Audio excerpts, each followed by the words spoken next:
India TV YouTube channel को subscribe करें और बेल आइकन दबाएं।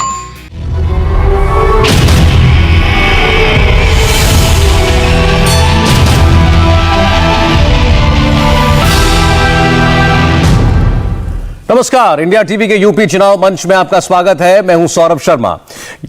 यूपी में चुनाव अगले साल होने जा रहे हैं, लेकिन उत्तराखंड में नए मुख्यमंत्री का ऐलान कर दिया गया है। तीरथ सिंह रावत की जगह अब पुष्कर सिंह धामी उत्तराखंड के नए मुख्यमंत्री होंगे और थोड़ी देर पहले बीजेपी विधायक दल की बैठक में पुष्कर सिंह धामी के नाम पर आम सहमति बनी है। आज ही पुष्कर सिंह धामी मुख्यमंत्री पद की शपथ भी ले सकते हैं। आपको बता दें, राजभवन में शाम 5 बजे के बाद उत्तराखंड में नए मुख्यमंत्री के रूप में पुष्कर सिंह धामी को मुख्यमंत्री पद की शपथ दिलाई जाएगी, ऐसी खबर है हमारे पास। उत्तराखंड के नए मुख्यमंत्री की सबसे पहली बात जो सामने आई वो आपको सुनाते हैं। और देखिए, मेरी पार्टी ने जो एक सामान्य से कार्यकर्ता को, एक पूर्व सैनिक के पुत्र को, जो कि एक सामान्य परिस्थितियों में पिथौरागढ़ के सीमांत जिले में मैं पैदा हुआ, कनाली छेना की तहसील में, जो कि पहले की डीडीहाट तहसील होती थी, और खटीमा मेरा विधानसभा क्षेत्र है, मेरी कर्मभूमि है, मुझे सेवा का अवसर दिया है। मैं निश्चित रूप से अपने पार्टी के हाईकमान को, माननीय नरेंद्र मोदी जी को, माननीय गृह मंत्री जी को, हमारे राष्ट्रीय अध्यक्ष जी को, पूरे हमारे राष्ट्रीय नेतृत्व को और प्रदेश के नेतृत्व को पूरा करेंगे सर। देखिए, जो भी जनता के जो मुद्दे हैं, उन मुद्दों पर हम लोग जो है लगातार सबका सहयोग लेकर, सब लोगों को लेकर काम करेंगे। और इस खबर पर हमारे सीनियर एडिटर देवेंद्र पराशर जुड़ रहे हैं हमारे साथ लाइव। देवेंद्र, यह खबर तो आपने कल दे दी थी कि इस बार मुख्यमंत्री जो भी बनाया जाएगा वो विधायक दल का सदस्य ही होगा, लेकिन पुष्कर सिंह धामी इस नाम पर कैसे फैसला हुआ और क्यों? कल सौरभ, जब तीरथ सिंह रावत का इस्तीफा हो गया, उसके बाद बड़े बड़े नामों पर विचार शुरू हुआ। जो हमारे सोर्सेज हैं वो ये बता रहे हैं कि दिल्ली की भी इच्छा थी कि बड़ा नाम जैसे सतपाल महाराज जैसा बड़ा नाम जाए, ताकि हरीश रावत के सामने खड़ा हो सके, या फिर बिशंग सिंह चूफाल जो कि 5 बार के विधायक हैं। ऐसे बड़े नामों पर विचार हुआ, लेकिन उनमें से किसी नाम पर भी सहमति बनती नहीं दिख रही थी। और ऐसे में आप देखें तो उत्तराखंड की पॉलिटिक्स में जो अभी संवैधानिक पद पर है महाराष्ट्र के गवर्नर भगत सिंह कोश्यारी, उनका सिक्का चलता हुआ आप कह सकते हैं, क्योंकि पुष्कर सिंह धामी भगत सिंह कोश्यारी के बेहद खास बताए जाते हैं। और ऐसे में निश्चित तौर पर भगत सिंह कोश्यारी के जो लोग थे वो पुष्कर सिंह धामी के लिए उन्होंने जोरदार बैटिंग की। और तकरीबन 1 घंटे पहले सौरभ, भगत सिंह कोश्यारी से जुड़े हुए जो राजनीतिक सूत्र हैं उन लोगों ने ये बताना शुरू कर दिया था कि पुष्कर सिंह धामी ही अगले मुख्यमंत्री हो रहे हैं। मतलब ये कंफर्मेशन उनके पास थी, हालांकि तब हम लोग पूरी तरीके से उन पर भरोसा नहीं कर पा रहे थे। और दूसरी बड़ी वजह की अगर बात करें तो युवा चेहरे हैं, और आज की राजनीति के सौरभ जो मार्केटिंग वाली बात होती है, पुष्कर सिंह धामी बखूबी जानते हैं। पिछले 15-16 साल पहले की मैं बात बताऊं तो तब भी वो इस बात में विश्वास करते थे कि कोई भी छोटी से छोटी चीज हो तो इसका पूरा प्रचार प्रसार किया जाना चाहिए। तीसरी बात की, क्योंकि लखनऊ में उनकी पढ़ाई लिखाई हुई है, स्टूडेंट पॉलिटिक्स उन्होंने की है, विद्यार्थी परिषद में लखनऊ में रह स्टूडेंट पॉलिटिक्स की थी, तो युवाओं के बीच एक जो आकर्षण कहीं आम आदमी पार्टी का ना हो जाए। बीजेपी की एक बड़ी चिंता उत्तराखंड को लेकर ये थी कि ऐसा ना हो कि उत्तराखंड में आम आदमी पार्टी जा रही है, युवाओं को अपनी तरफ खींचने की कोशिश कर दे। तो उस लिहाज से कि युवा चेहरा को आगे बढ़ाने में भी उनको लगा कि एक अच्छा दांव होगा। वो युवा चेहरा जो कि उत्तराखंड में सैन्य पृष्ठभूमि से उनके पिताजी सूबेदार हुआ करते थे, उनके बेटे हैं, और इन सारी चीज़ों की वो ज़बरदस्त मार्केटिंग करते हैं। अभी भी आपने देखा कि उनका जो बयान था बहुत नपा हुआ, सधा हुआ बयान था मैसेजिंग के हिसाब से। और तीरथ सिंह रावत जो कि लगातार इस मामले में एम्बेरस कर रहे थे, तो पार्टी को ऐसा लगा कि ये सारी चीज़ें कि क्योंकि बड़े नाम पर कोई एक नेता सहमत नहीं होता था। जैसे सतपाल महाराज की बात कर लें तो माना ऐसा जाता है कि भगत सिंह कोश्यारी बिल्कुल नहीं चाहते हैं कि सतपाल महाराज आए। प्रदेश के दूसरे संगठन के नेता ये नहीं चाह रहे थे कि कांग्रेस से आया हुआ व्यक्ति हमारा सीएम हो जाए। दूसरे जो नेता हैं धन सिंह रावत या बिशंग सिंह चूफाल, उनका अलग अलग धारा विरोध कर रहा था। ये नाम ऐसा था जो कि सबको लेकर चल रहा था। उसमें भगत सिंह कोश्यारी का जबरदस्त होना निश्चित तौर पर माना जा सकता है कि सबसे बड़ा। वैसे नामों के मामले में एक बार फिर बीजेपी ने चौंकाया है। अब देखते हैं कि अब ये नया चेहरा, ये नया नाम और ये नया दाव बीजेपी के लिए क्या गुल खिलाता है। बहुत बहुत धन्यवाद देवेंद्र पराशर आपका। हम चुनाव मंच की बात कर रहे हैं आज, और यूपी की सियासत में कहा जाता है कि लखनऊ की गद्दी का रास्ता पश्चिमी उत्तर प्रदेश से होकर जाता है। वेस्टर्न यूपी में विधानसभा की 136 सीटें हैं, और यह वो इलाका है जहां किसान आंदोलन का सबसे ज्यादा जोर है। क्या किसान के नाम पर जाट वोट यहां पर कोई नया समीकरण बना सकता है? दिल्ली यूपी बॉर्डर पर पिछले 7 महीनों से धरने पर बैठे राकेश टिकैत क्या नरेंद्र मोदी और योगी आदित्यनाथ पर निशाना लगाने के लिए इस बार चुनाव में भी उतरेंगे या चुनाव में अपना दम दिखाएंगे, यह सवाल है खास तौर पर पश्चिमी उत्तर प्रदेश को लेकर। हम स्वागत करना चाहते हैं भारतीय किसान यूनियन के राष्ट्रीय प्रवक्ता और नेता राकेश टिकैत जी का। टिकैत साहब, आपका बहुत बहुत स्वागत है इंडिया टीवी पर।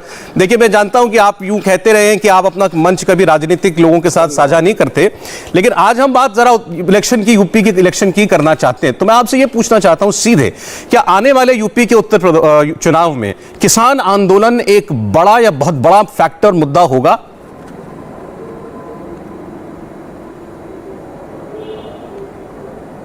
भाई ये तो आने वाला टाइम ही बताओगा, अब हमारी नॉलेज में तो है नहीं। फैक्टर होगा यहाँ तो किसान का इशू है, किसान के इशू के लिए यहाँ पे बैठे। अब चुनाव में क्या होगा, चुनाव से तो नहीं ज्यादा जानकारी हमें, चुनाव के संबंध में तो ज्यादा जानकारी नहीं है। टिकैत साहब, लेकिन किसान वोटर भी तो होता है और किसान ग्रामीण क्षेत्रों में किसान ही सब कुछ तय करता है, तो उस लिहाज से ये जो किसानों के मन में भावना है कृषि कानूनों को लेकर के, क्या ये वोट में भी दिखाई देगी? सवाल ये है।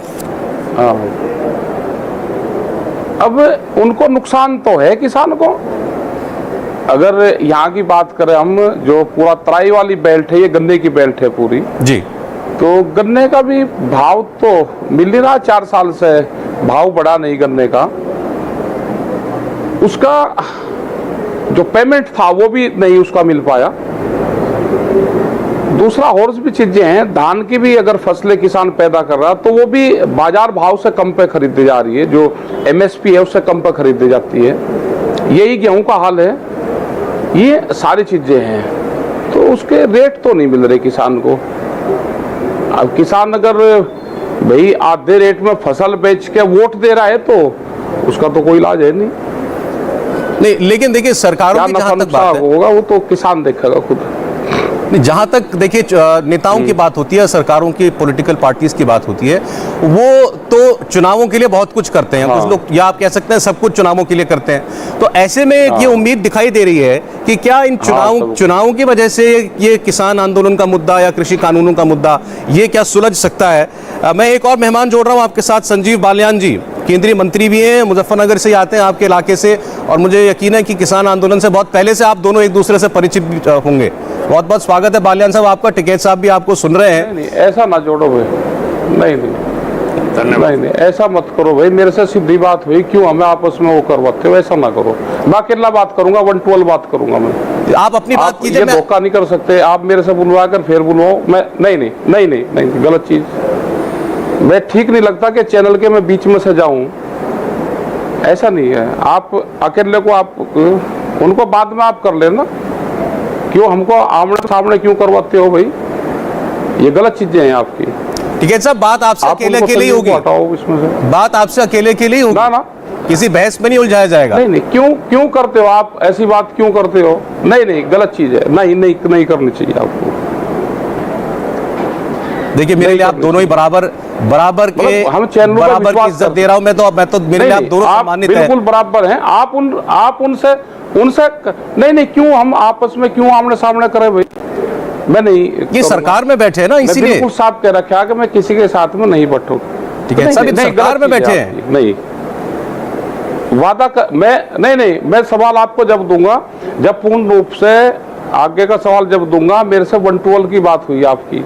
अच्छा, ठीक नहीं लगता कि मैं चैनल पे इसलिए बैठता हूं कि 1-2 होगा। आप उनको बाद में जोड़ लेना या पहले उनको जोड़ लो, मैं सामने नहीं बैठूंगा भाई किसी को। अच्छा, ठीक है। आपने पूरा चुन के संजीव बालियान मुजफ्फरनगर से, आप उनको और हमको दोनों क्यों आमने सामने करते हो भाई? अच्छा, ठीक है, मैं एक बार में एक ही बात करनी होगी, फोन पर बात, मैं एक बार में एक व्यक्ति से ही बात करूंगा। आप कम से कम बैठे रहिए। गलत चीज पहले नहीं। अरे जब मैं आपसे बात करूंगा तो आप ही से बात करूंगा, और जब मैं इनसे बात करूंगा तो इनसे ही बात करूंगा। नहीं, क्यों ऐसा काम क्यों करो भाई ना? वो कल दूसरे चैनल वाले भी दूसरे भी कहेंगे।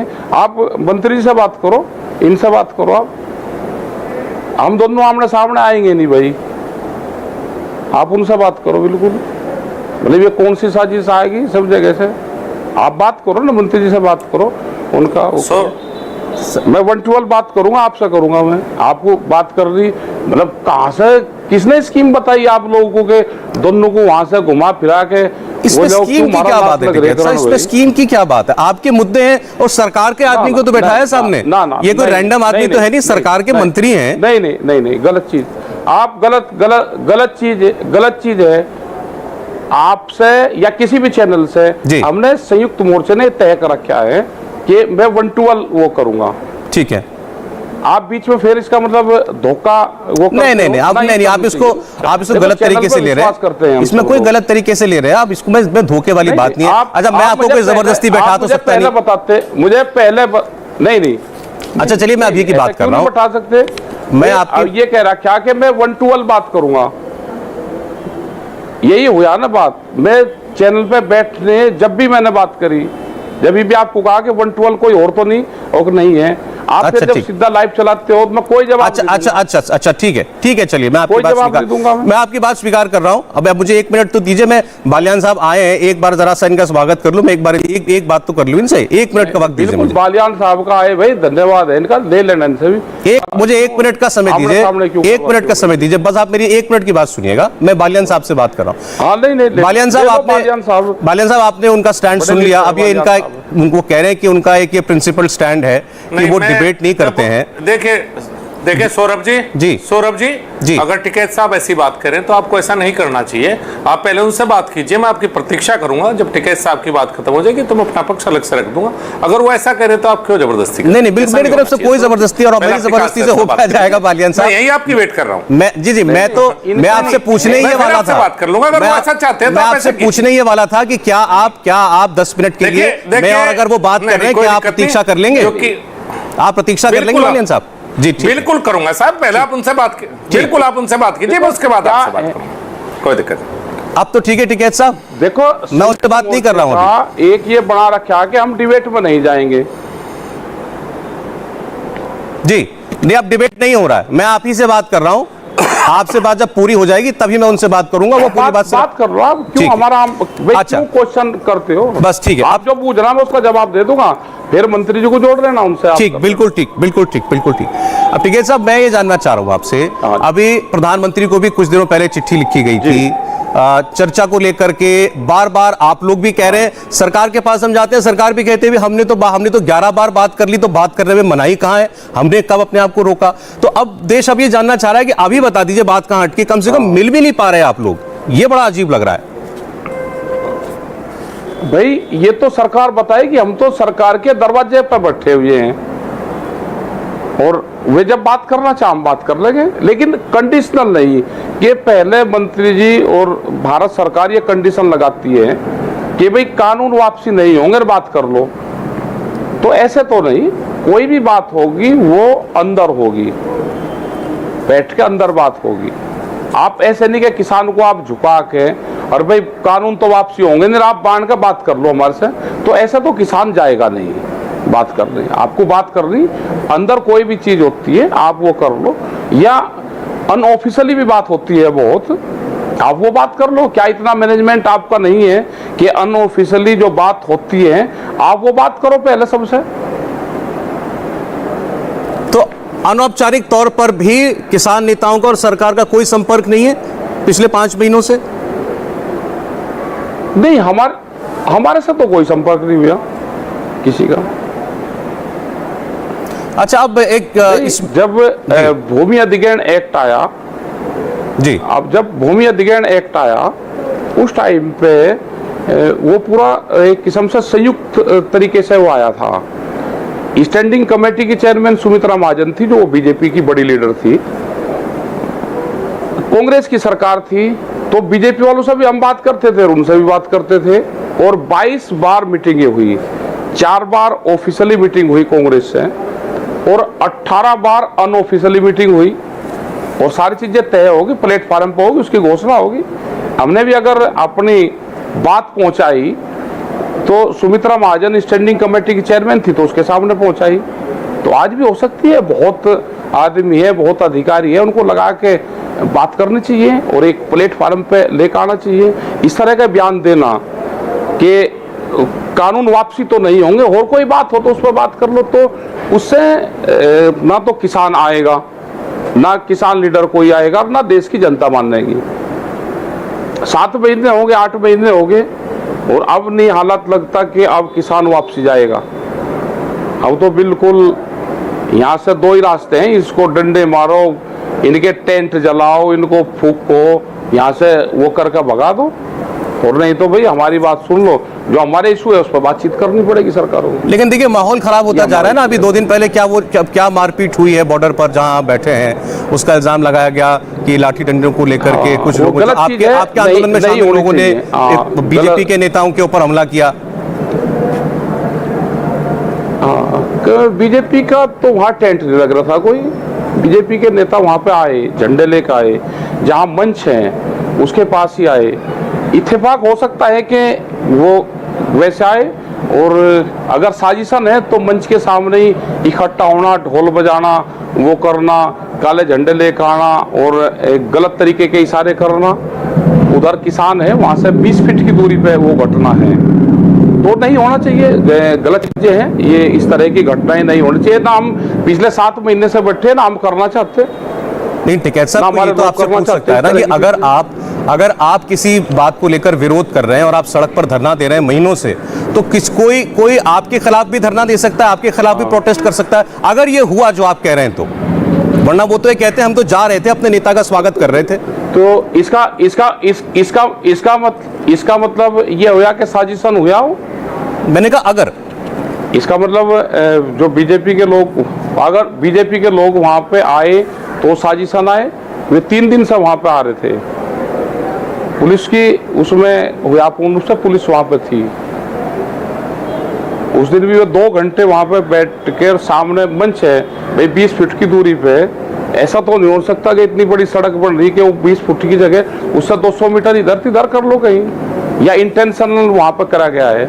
नहीं करना चाहिए ना, ऐसे नहीं करना चाहिए। अच्छा देखिए, एक दूसरे पे जनता में एक अविश्वास की वो आती है।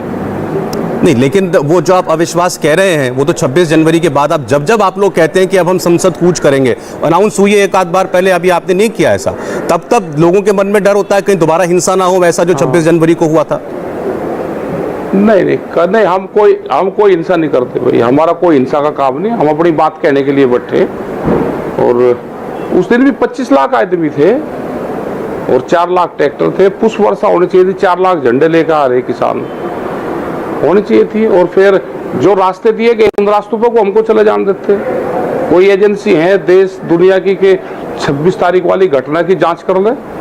जो रास्ते दिए गए थे उन रास्तों पर बैरिकेडिंग करी गई, और दिल्ली जाने के जो रास्ते हैं 15-15 किलोमीटर जिन रास्तों में कटनी है उन रास्तों को खोला गया और दिल्ली लोग भेज दिए। जो रास्ते दिए गए थे वे दे देते।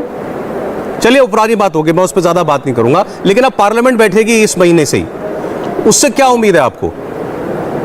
हाँ जी, हमें उम्मीद है कि पार्लियामेंट बैठेगी और इन पे जरूर चर्चा होगी।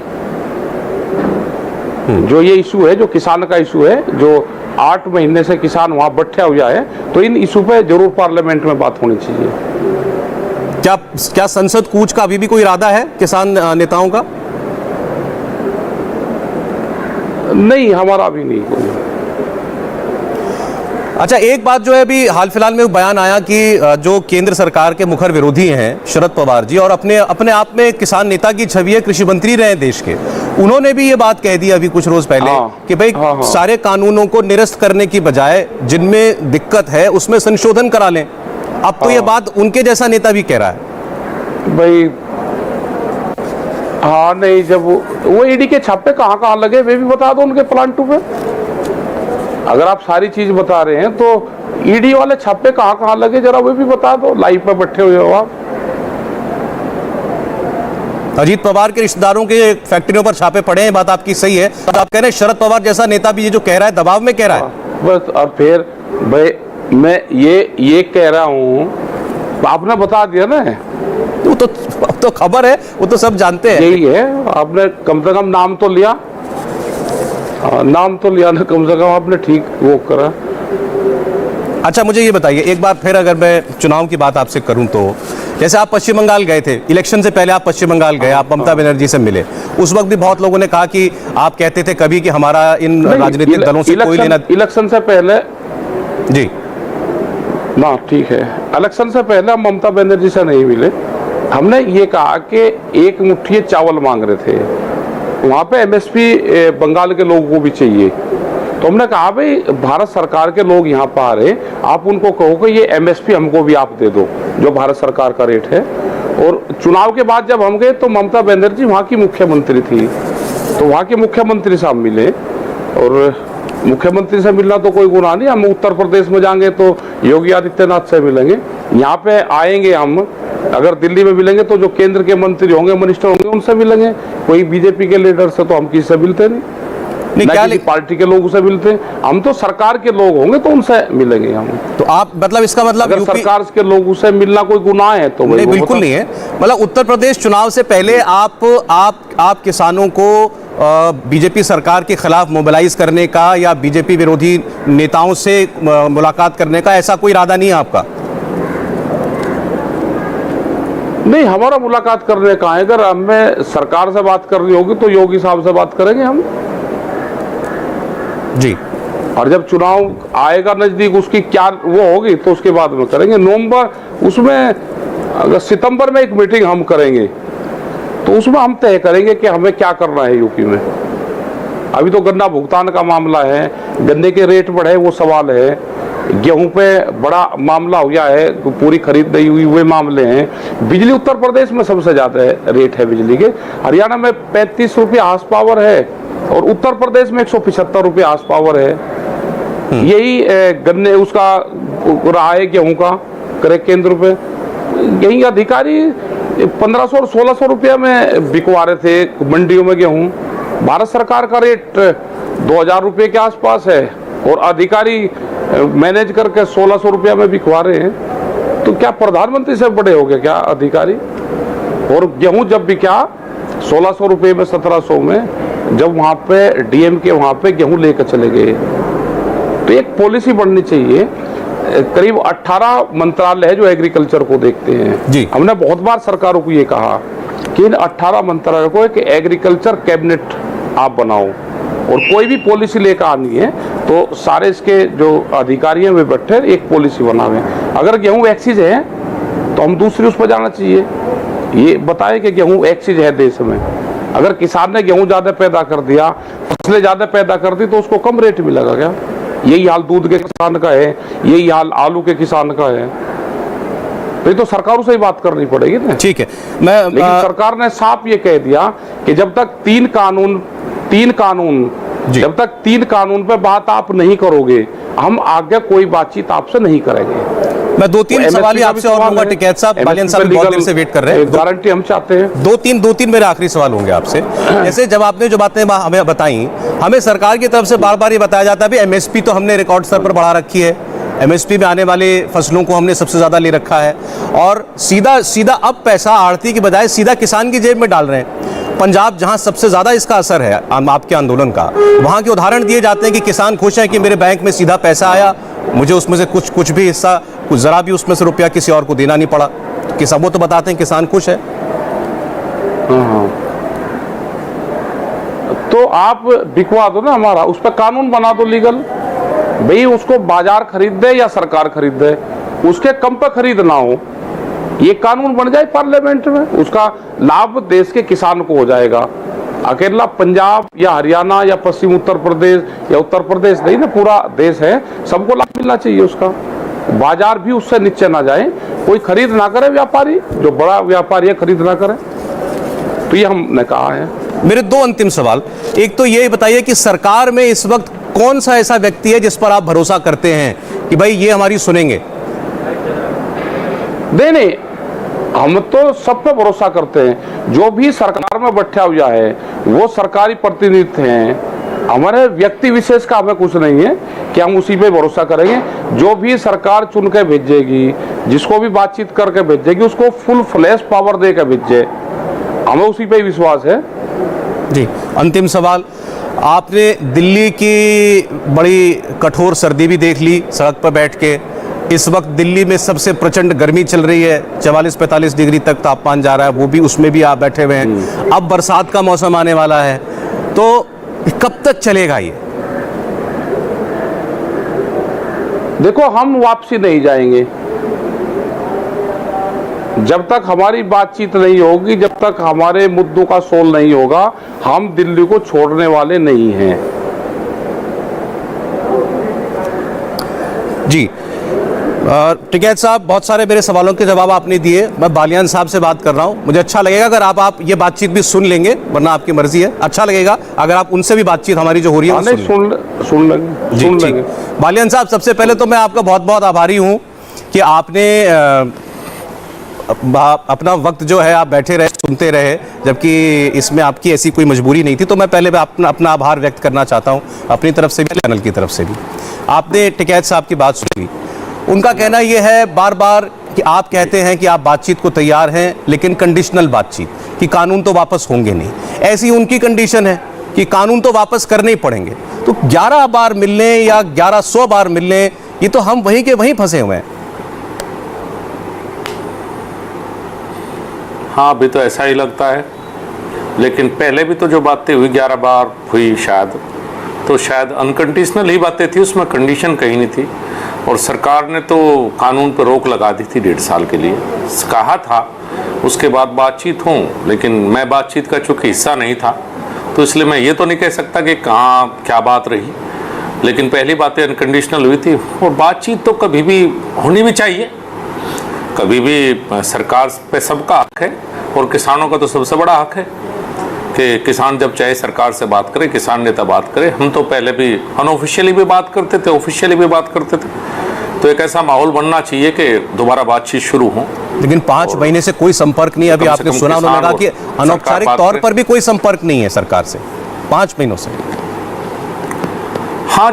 हाँ, जब आंदोलन इस तरह के होते हैं तो कई बार संपर्क टूट जाता है। मैं तो निवेदन ही कर सकता हूँ कि संपर्क होना चाहिए। कृषि मंत्री कई बार कह चुके हैं बातचीत के लिए, तो एक बार बातचीत के लिए आए, कम से कम अंदर बैठ के पता लग जाएगा क्या बात है क्या नहीं। कम से कम सिलसिला शुरू होगा। पूरा देश चाहता है बातचीत हो, और किसान होने चाहते हैं, मैं भी चाहता हूँ बातचीत हो।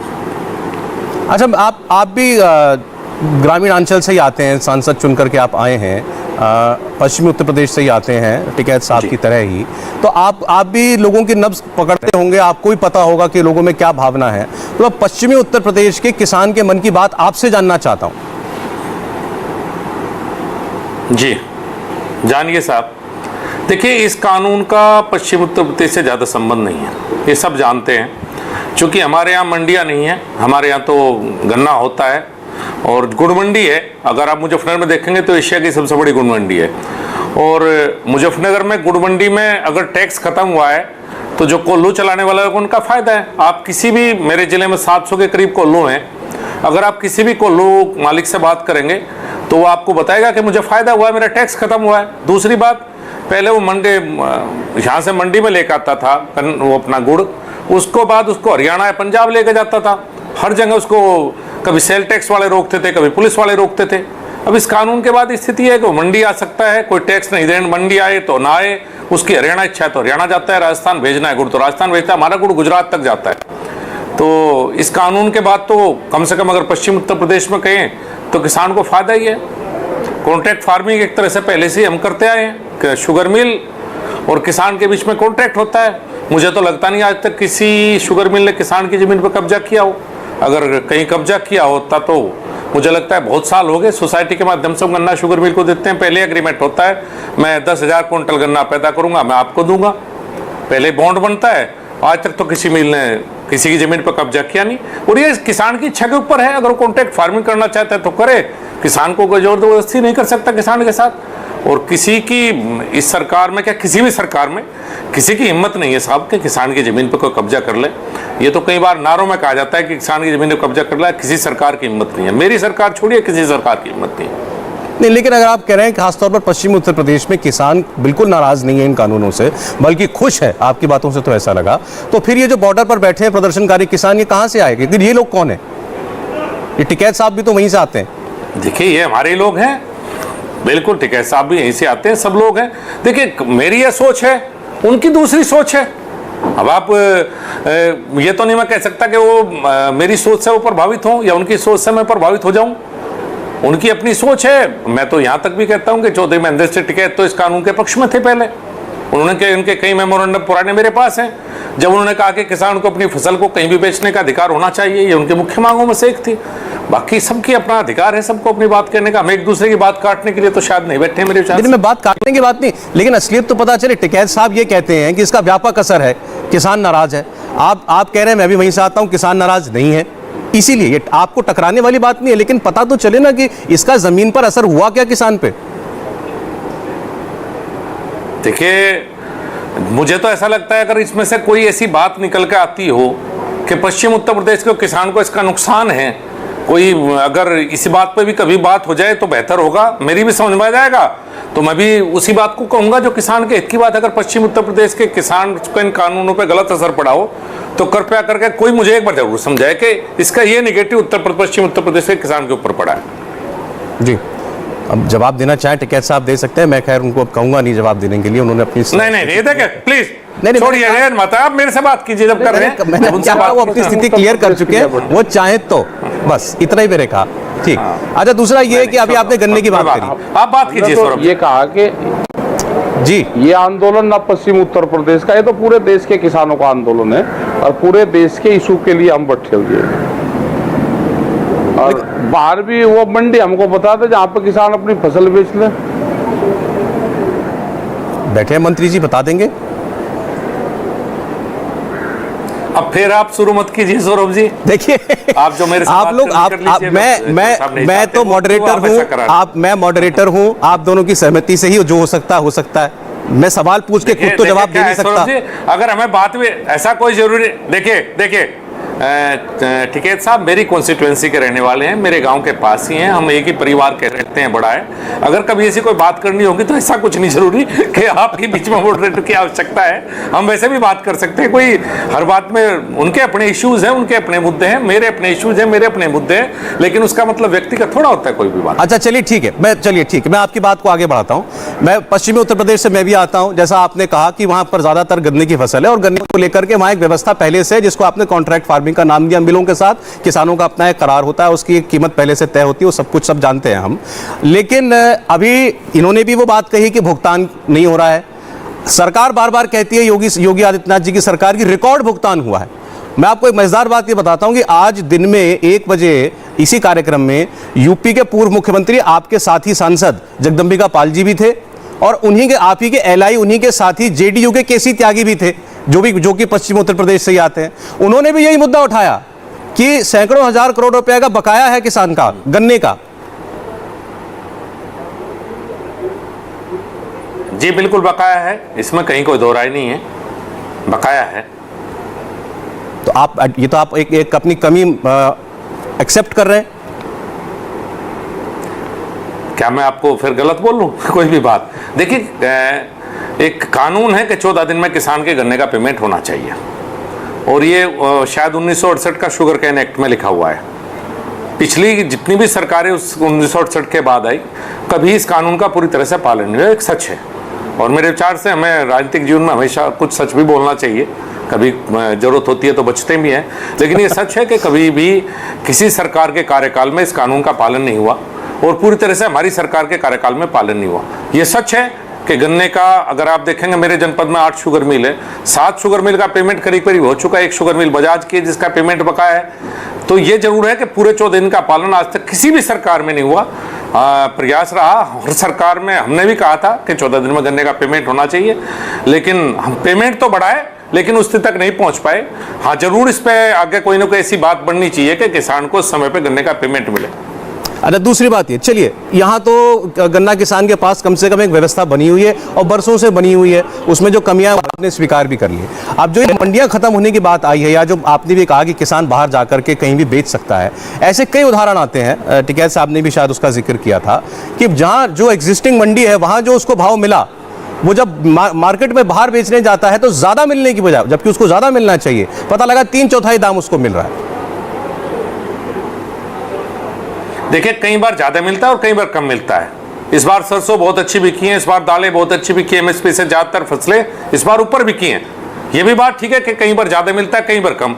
और मैं आपसे जानना चाहता हूं सौरभ जी, अगर पहली व्यवस्था इतनी अच्छी थी तो किसान आज तक खुशहाल क्यों नहीं हुआ? अगर मंडी व्यवस्था इतनी अच्छी थी देश में कि और कोई कानून लाने की आवश्यकता नहीं थी, तो किसान को तो खुशहाल होना चाहिए था।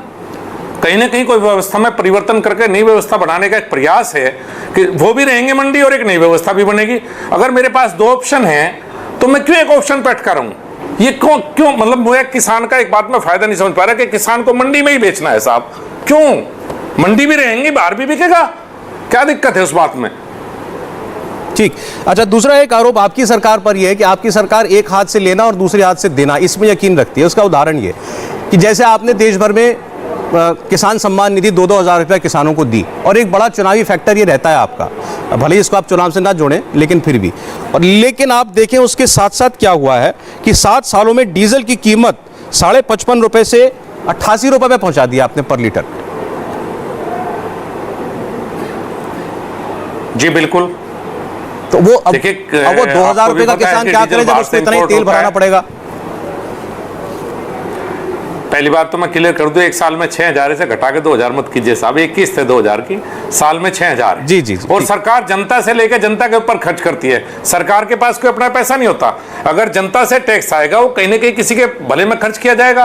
अगर सरकार के पास पैसा ही नहीं आएगा तो सरकार देगी कहां से साहब? अभी खाद की कीमतें बढ़ी थी, सरकार ने सब्सिडी बढ़ाई है। पूरे देश में अगर आप देखेंगे तो मेरे विचार से दोनों सब्सिडी बढ़ 15,000 करोड़ रुपए सालाना की सब्सिडी में बढ़ोतरी की गई है अभी सरकार के द्वारा। तो सरकार जनता से लेकर पैसा उसे ही तो लगाएगी, चाहे डेवलपमेंट पर लगाए, चाहे वेलफेयर में लगाए, चाहे किसी भी योजना के रूप में लगाए। तो टैक्स के बाद ही तो मुझे कई बार ऐसी बात आती है जब सब लोग ऐसी बात करते हैं, ऐसा कौन सा तरीका आप सुझाव दीजिए कि बिना टैक्स लगाए सरकार कहां से दे? चलिए, मेरा अंतिम सवाल बालियान साहब आपसे है, ये भी शुद्ध चुनावी राजनीति का सवाल है। आप अपनी कॉन्स्टिट्यूएंसी से 2014 में रिकॉर्ड मतों से जीते, 2019 में आपके विरोधी इकट्ठा हुए, आप तब भी जीते, मार्जिन आपका काफी कम हो गया लेकिन तब भी आप जीते वहां से। इस बार उसमें जुड़ गया है ये किसान आंदोलन का मुद्दा भी। आप कितने कॉन्फिडेंट हैं अपनी कॉन्स्टिट्यूएंसी में, खुद आप और आपकी पार्टी कितनी लोकप्रिय है? और अभी तो यूपी के चुनाव में आपका इम्तिहान भी है। देखिए सौरभ जी, कभी भी कॉन्फिडेंट होना राजनीति में ऐसी बातें कहना जो जनता के ऊपर निर्भर है। अगर मैं कहूँ मैं पूरा कॉन्फिडेंट हूँ तो मुझे ऐसी बात नहीं कहनी चाहिए। मैं अपना काम करता हूँ, हमने काम किए, उत्तर प्रदेश में काम किया है। ऐसी कानून व्यवस्था उत्तर प्रदेश की थी कि यहाँ को रहना नहीं पसंद करता था साहब। पलायन हो चुका था उत्तर प्रदेश से उद्योगों का, आम आदमी का, चोरी डकैती राजनी। आप देखिए आज रात को भी लोग घूम सकते हैं। मेरे यहाँ से दिल्ली जाने में 4 घंटे लगते थे जहाँ मैं बैठा हुआ हूँ, अब मुझे 1.5 घंटे में मैं दिल्ली पहुंचता हूं। ये सरकार के काम है। हम काम लेकर जनता के बीच में जाएंगे, जो जनता का आदेश वो सर्वमान्य। अगर मैं कहूंगा कि मैं कॉन्फिडेंट हूं तो अहंकार होगा। अहंकार कभी नहीं करना चाहिए। ये जनता के हाथ में, हम जनता के पास अपने काम लेकर जाएंगे, जनता का आशीर्वाद मिलेगा तो जीतेंगे। अब आप टिकैत साहब को अगर किसी तरह मना ले, मेरा ये उनसे व्यक्तिगत नहीं, आंदोलन के बारे में कह रहा हूं, तो जो आपने दूरी बताई है मुजफ्फरनगर और दिल्ली की, वो और कम हो जाएगी क्योंकि वो बीच में ही वहां पर आंदोलन का स्थल है। पहली बात तो ये, और हो सकता है उनका साथ आपको चुनाव में मिल जाए।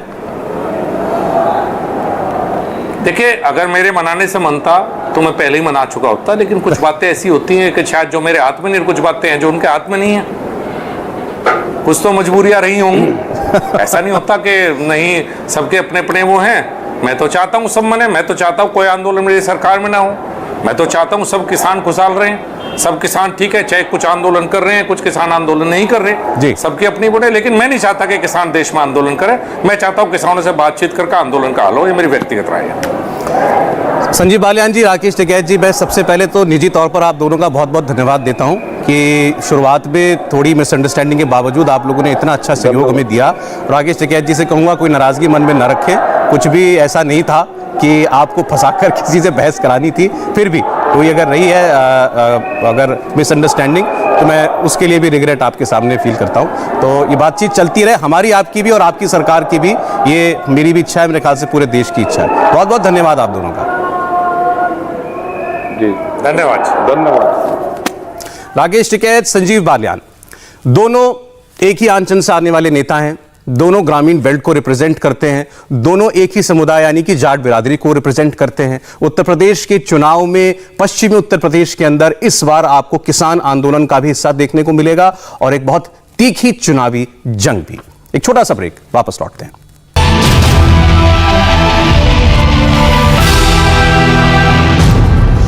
ब्रेक से पहले हमने बात की किसान नेता राकेश टिकैत से और उनके अलावा केंद्रीय मंत्री संजीव बालियान से भी। पहले आपको बता दें राकेश टिकैत ने क्या कहा।